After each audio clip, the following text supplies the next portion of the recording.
All right. Good morning. Thank you all for joining today's webinar to go over some key things for the 2021 Specialty Crop Block Grant Program. My name is Susan Lawrence, and I'm the Program Manager for the state of Mississippi for the Specialty Crop Block Grant Program. Just a few housekeeping things. This is being recorded, just so everybody knows. Also, if you don't mind muting your computer, or if you're calling in via phone, if you don't mind muting, if you can, that will help cut down on some background noise. And as we go through the presentation, if you have any questions or comments, there is a chat box. As you know, if there's a certain question you have right at that time, please go ahead and enter it in the chat box.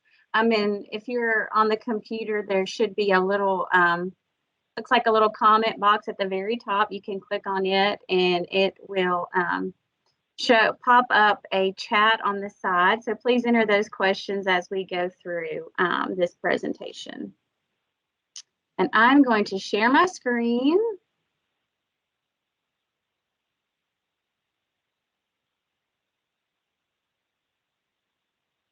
Okay, let's see.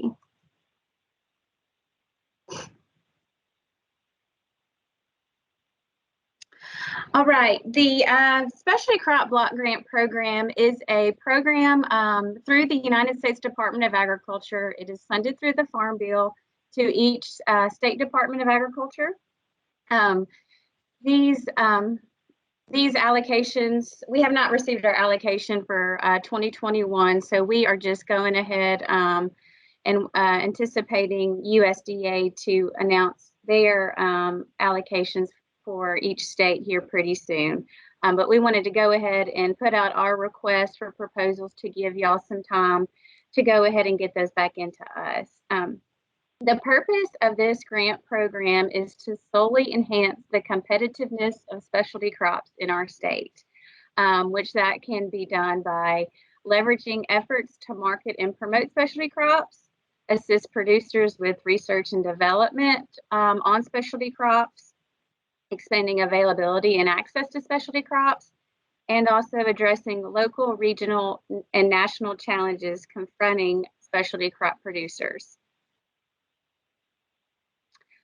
So what are specialty crops? Specialty crops are your typical fruits, vegetables, tree nuts, dried fruit, and horticulture and nursery crops, including floriculture. Specialty crops should also be crops that are intensely cultivated. Wild plants or wild crops are not considered specialty crops, even though they may be used for some purpose as cultivated specialty crops. There is an exhaustive list on USDA's website. It is linked here, and it is also in the request for proposals. There's a link in there as well. It goes through pretty much every specialty crop you can think of, and then it also has a list of ineligible crops as well. If there's something that you do not see on either of those lists, please reach out to me, and what we will do is reach out to our contacts at USDA for an official ruling on whether it would be an eligible crop for this program. Specialty crop block grant eligibility participants.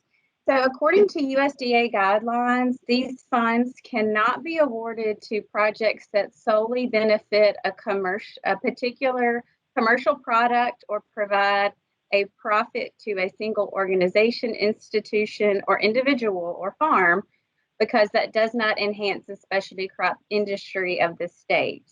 This grant project is designed to assist more than just one farm or one individual. It's got to have some sort of statewide specialty crop impact.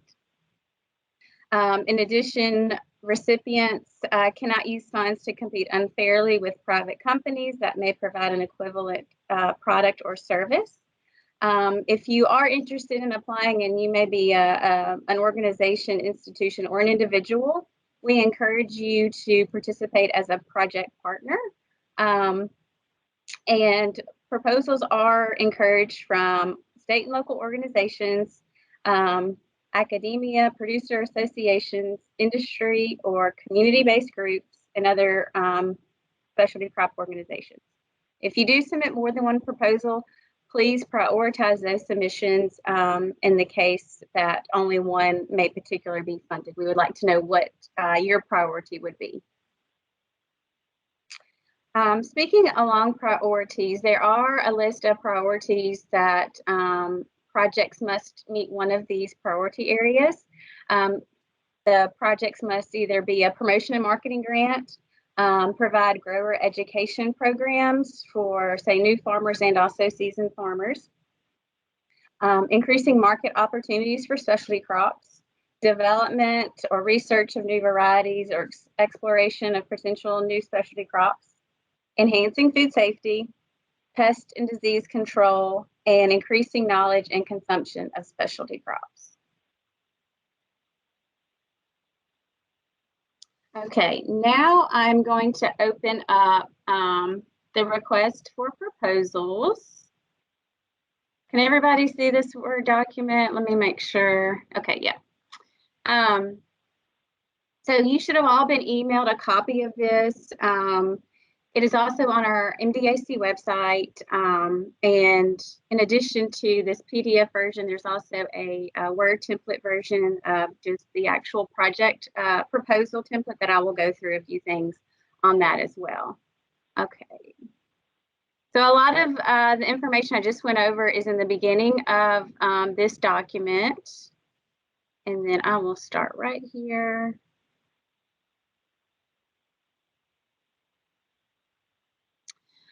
The project duration of this specialty crop program, funds are typically awarded to our agency at around the end of September. So that's when the date on the project should start, would be September 30th of this year. And then funds should be completed by September 29th of 2023.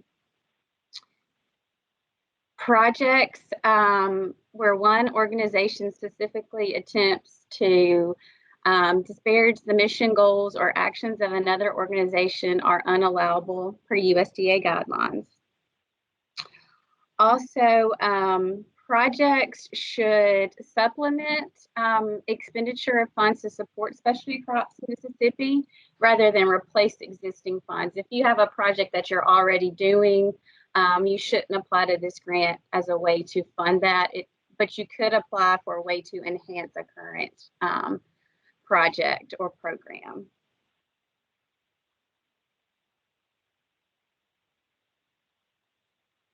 There are no cost sharing or matching requirements for this grant program. However, if you have a project where ineligible specialty crops or ineligible crops could potentially benefit from this project, we would need to know that, and what we could do is work with you to make sure that funds are only benefiting the specialty crops, the eligible specialty crops for the project. And like I said, we can work through this if you have any questions on this particular point.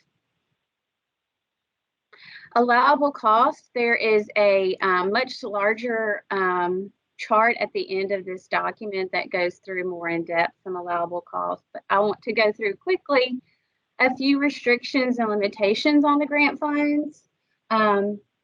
These grant funds cannot cover indirect cost, paying off existing debt, substituting existing efforts or research that has already been funded, purchase of general purpose equipment, land or buildings. We cannot use funds for business entertainment, including meals or gifts. Costs cannot be used for lobbying, salaries, donations, or contributions. And funds can also not be used to start a specialty crop farm or grow an existing specialty crop farm, because that would be benefiting one individual. If you request travel for this project, we do limit that to 2 people per trip. And even though general purpose equipment is not allowed, special purpose equipment is allowable, but that's something that would for sure have to be approved by USDA, and I will go through that as well. Okay. So this is the actual specialty crop project template. If you're interested in submitting an application for this grant program, you should have received this Word document as well. If not, like I said, we can get that to you, and it's also on our website. It is important that this document is filled out in Word format using this template, and all questions and areas have been addressed, because that would be incomplete. We cannot have any incomplete applications. So first up is just the application information, just who the applicant is, contact information, and you will have to have a DUNS number.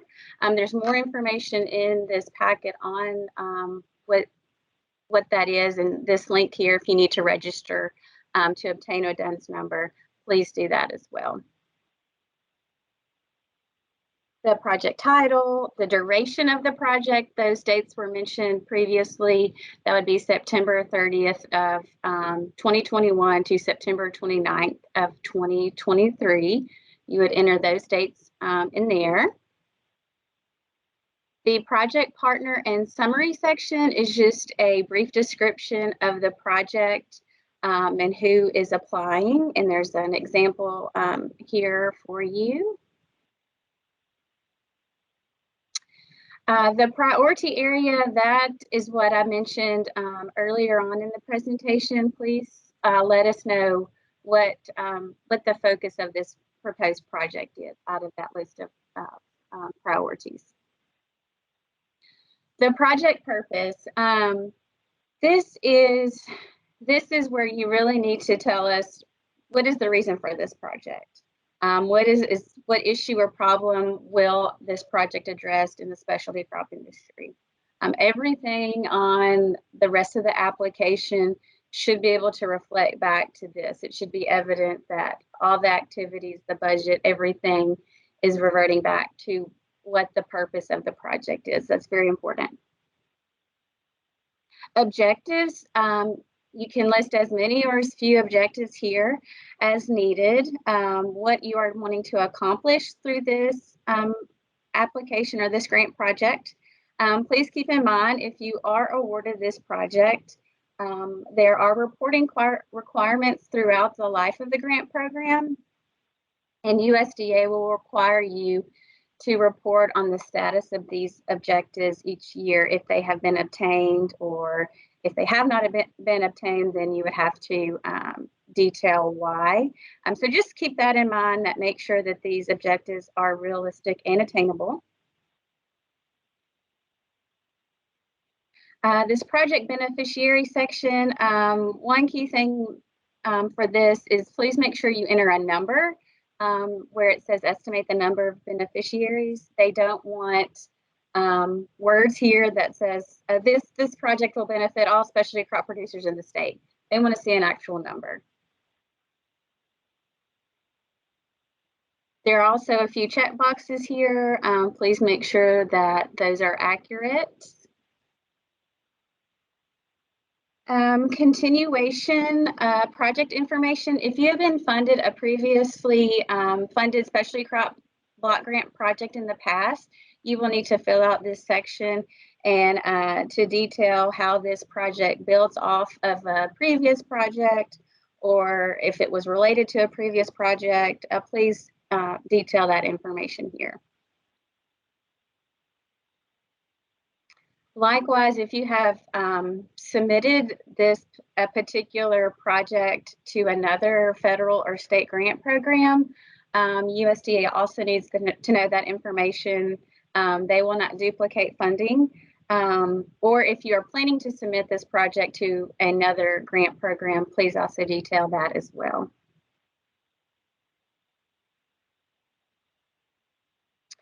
The work plan section, this details the activities and how you're going to carry out this project. And we should be able to understand how the project will flow from this section. And it can be in a chart format where you have a timeline, list of activities, and who will be responsible for those activities. This is helpful for us to get a better picture of how the project will actually occur throughout the life of the project, and make sure that all activities are enhancing the competitiveness of specialty crops in our state. External project support. This section is also very important to USDA. They want to know who besides the project applicant supports this project. And this year, we have required that at least one letter of support is to be included with your application to make sure that so that we can see that projects are grower or industry driven and that there is a need for this project.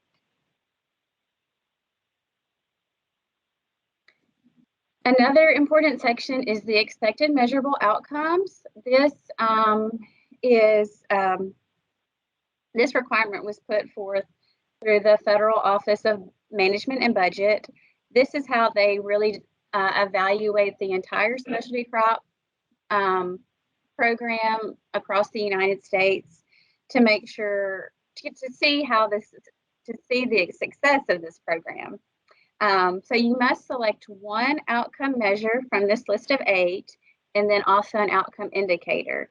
And there's a full list of these outcome measures and a list of the indicators in attachment 2 of this document. So it's further down.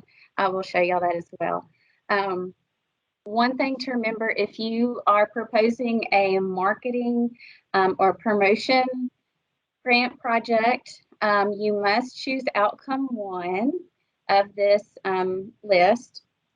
And with that, you will have to make sure that you will be able to collect sales data for this outcome. That's something that that is USDA regulations. So it's like if you are wanting to promote sweet potatoes in Mississippi, make sure that you will be able to collect sales data from before the project activities and after the project activities, so we can see the effect of the project.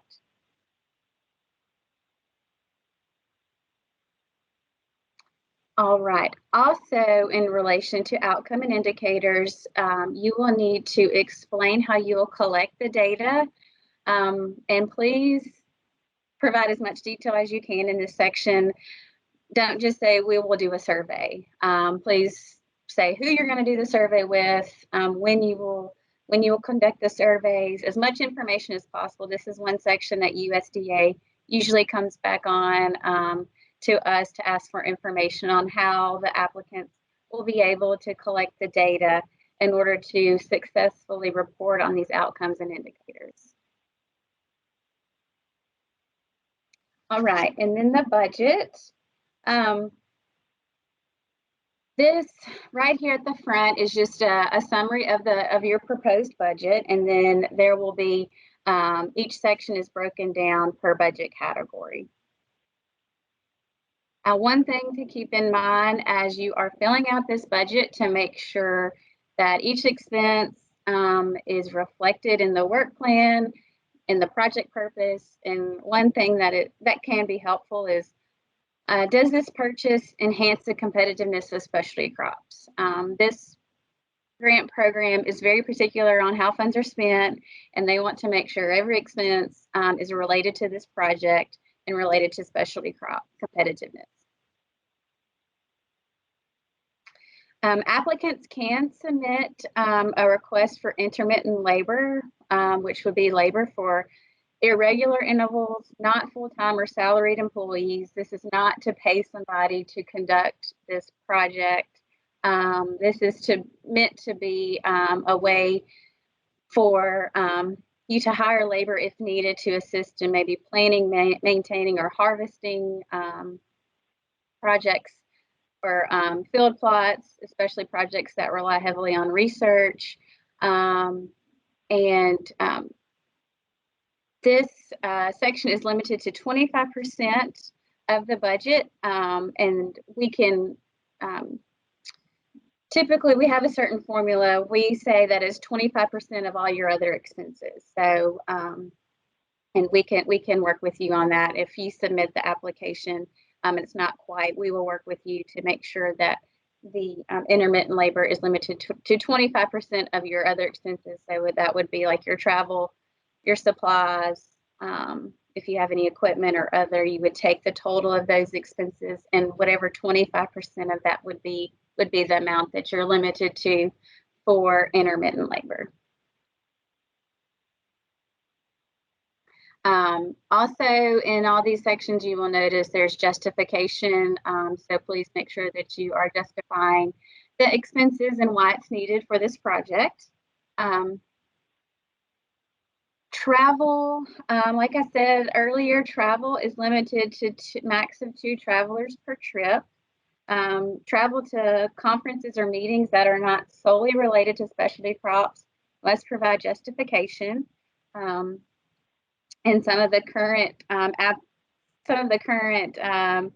PIs that have projects from me know I will have to ask if you submit reimbursements for travel, that it may not be evident that it's a specialty crop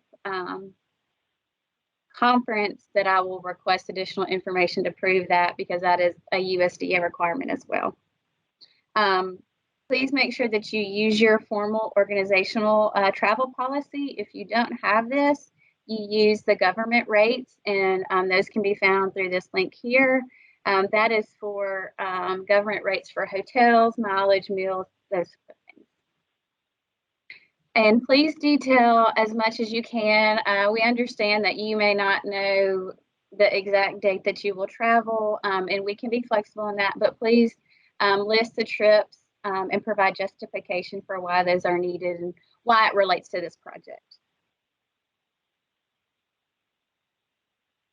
Equipment, only special purpose equipment can be requested for this project, and equipment is considered any expense that is $5,000 or more.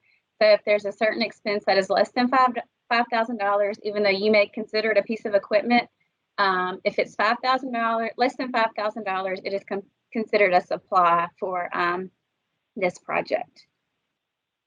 Also note, if you do plan to purchase special purpose equipment with this program, when we close out the grant program, you're required to continue to submit information just so we can kind of keep up on the status of the equipment, so we can report that to the USDA. Supplies, this is where you list the supplies that you are requesting to purchase. Again, if it's something that's less than $5,000, it would go in here in this section. Please make sure to detail and itemize these expenses as much as possible. That's something that USDA does look for.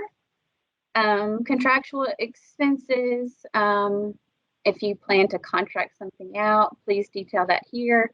There are also USDA regulations to make sure that they meet a certain, they cannot exceed a certain pay level. If so, we'll just have to work through that with USDA. This is also something very particular that USDA would have to make sure that they approve everything on. And then the other project section, this is often used for, say, registration fees, soil test or analysis. Those types of expenses would go in this other section. Program income. Program income is not required for this project, but if you happen to be hosting a workshop where you are collecting registration fees, then please detail that information here and what your expected income would be and how you will use this money to further the project.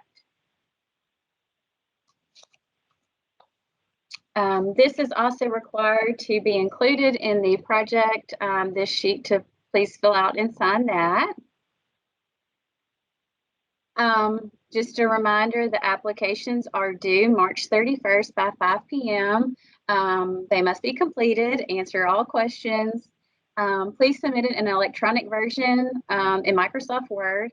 If you do not have access to internet and need to submit a hard copy, you can have that mailed into us, but please let me know ahead of time so we can be expecting that by the deadline. This section right here is the application evaluation and selection process.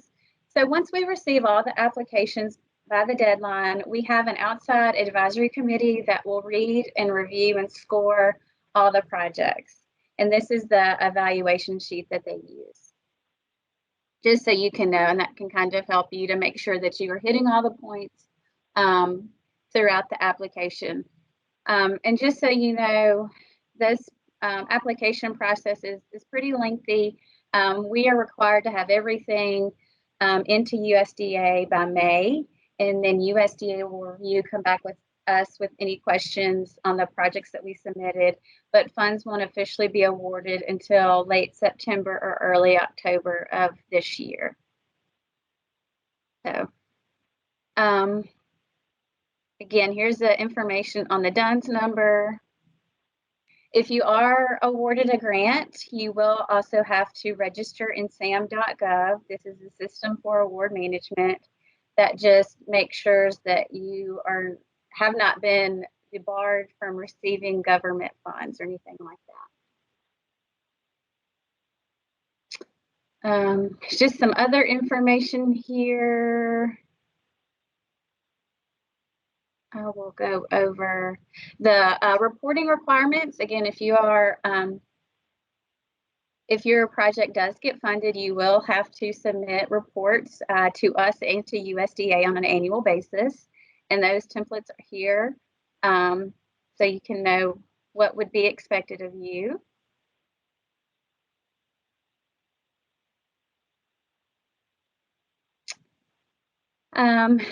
Request for payment. This program is on a reimbursement basis, and we will work once you, if you do receive funding for this program, we'll get with you on all this information as well on what is needed. Here is the list of eligible specialty crops and some ineligible commodities as well. This list is also on the USDA website. This attachment 2, this is the full list of the outcome indicators and the measures. So this is a pretty exhaustive list. You are only required to choose one. And if you have any questions on these, I know it can kind of be confusing.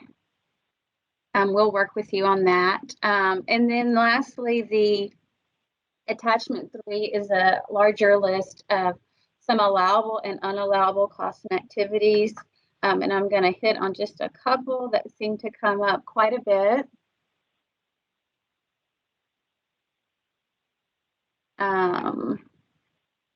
The first one being meals. Meals are something that you do need to make sure that we receive USDA requirement on. If you are of course traveling for conferences, then you know, those meals can be included as long as they're not already covered by conference expenses or like a registration fee. You know, meals can sometimes be included in those fees. Also, just make sure you check out this list. If you're planning a conference and want to include meal cost, that's something that, you know, you need to prove that we would have to pay for, because say there's not enough time for people to leave and come back to the meeting, or maybe it's in a remote location where there are no options. So those are things that if you are planning to request, we will have to make sure we have accurate justification on. Selling and marketing cost. It's a good idea if you are planning a marketing and promotion project that if you're getting anything printed or advertising, just to run it by me. You have to make sure that you are specifically promoting the specialty crop. It cannot be a program just that generically promotes Mississippi specialty crops. Like, you can't just say buy Mississippi grown. It's got to be buy Mississippi grown sweet potatoes. It's got to show that it is directly related or directly mentions and is only promoting specialty crops.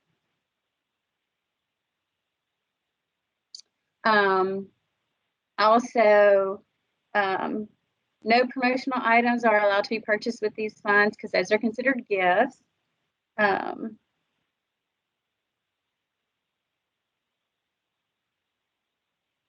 Cannot use cost to solely promote one organization or a brand.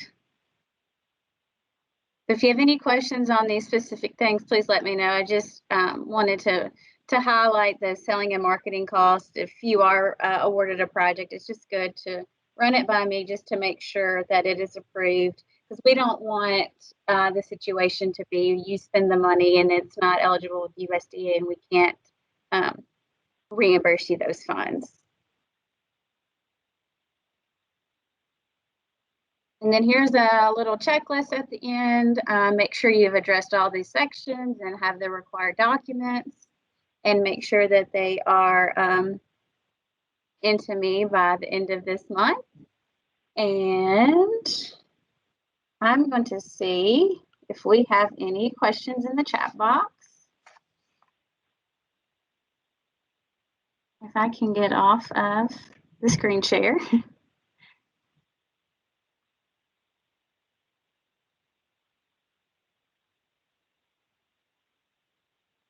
Okay.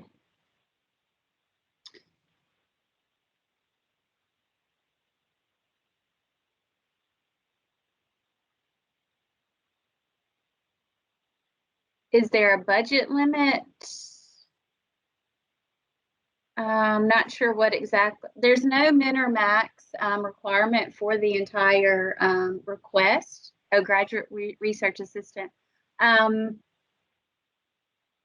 That is, if you will look in that intermittent labor section, there's a few things listed. If you are requesting a graduate research assistant, that if you are requesting them to be fully funded, that they are only working on a specialty crop project.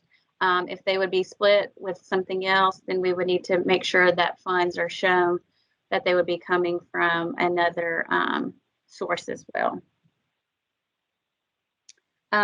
Again, what's been the typical grant amounts? They have been as low as $1,000, as much as $75,000 or $100,000. Just keep in mind, we only get about $400,000 or $425,000 a year. We don't know at this time what our allocation will be. Our advisory committee likes to fund as many projects as possible. So a lot of times, our advisory committee will request to fund projects, but may only fund a portion of the project. The typical amounts, usually $15,000 to $30,000, $40,000, I would say.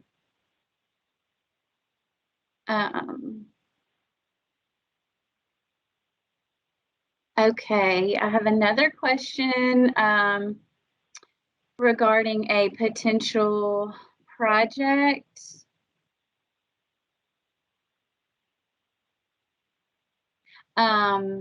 If you would, I would probably need some more information. It's about using funds for marketing a cooperative. I would need to kind of know some more details. So if you wouldn't mind reaching out to me or giving me a call, we can discuss that one-on-one. See. Does anybody have any other questions? Anything I've left out? Yes, we will be sharing this presentation. I will have it on our agency's website. Here, let me show you that as well.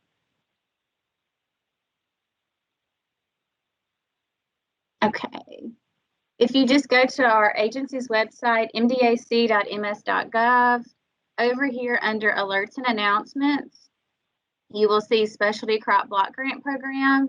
Click that link and it will take you to information on the grant program. You'll also see the request for proposals that we went through, and then the application document in a Word template format that you can download and use.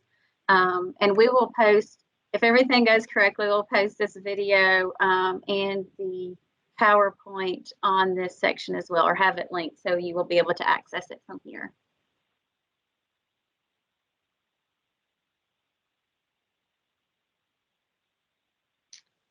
Okay.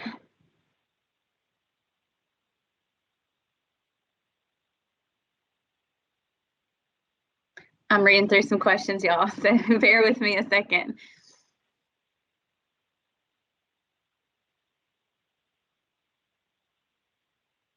So I had a question on the application process. If you submit an application and say the advisory committee may request certain revisions, we will work with you, or if they may suggest only funding a portion of the project, or requesting some sort of revision, we will get with you and make sure those revisions are complete. And if there are any other things that we know USDA is looking for that we need to expand upon, we'll work with you to get that ready to submit to USDA. And once we submit that to USDA, they can also come back with additional questions or concerns or more information requested.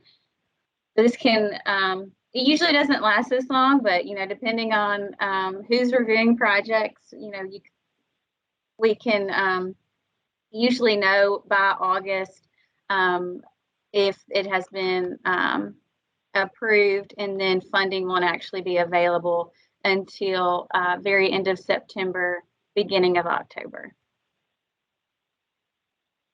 Pollinator plants included in this grant.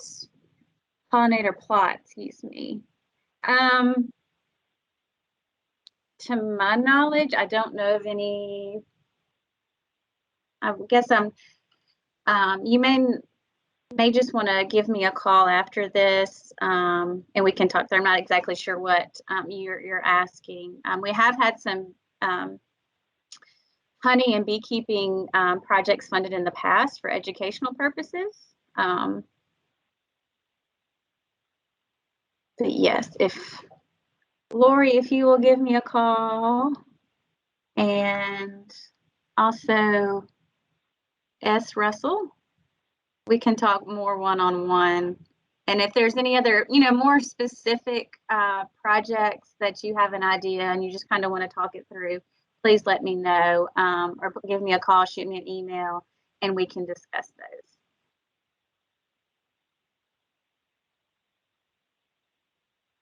All right, any last questions? Well, as always, please reach out to me. If you have any other questions, shoot me an email, give me a call, and I look forward to working with you all and looking to see what types of projects are submitted. Y'all have a great Friday and a great weekend. Thank you all for joining.